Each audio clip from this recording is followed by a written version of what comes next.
સીતાજી માં સીતાની શોધ કરવા માટે નીકળ્યા અને સબરીનો મલક આવ્યો ને,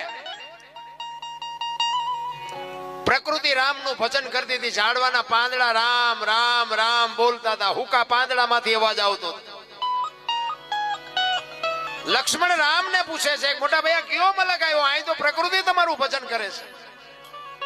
તો કે અત્યાર સુધી આપણને બધા સંતો મળવા આવતા હતા ને.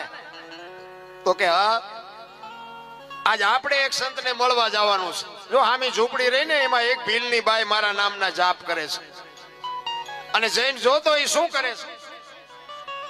અને લક્ષ્મણ અહીંયા જઈને જોવે ને બાપુ, આમ નેજવા કરી કરીને સબરી જોતી હતી ને હળવી હળવી ગાતી હતી ને રોતી હતી. અને સબરીનું ચિત્ર જોયું ને બાપુ, શેષનાગનો અવતાર લક્ષ્મણ ધ્રુજી ગયો કે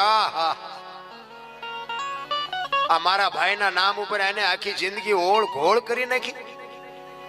હળવી હળવી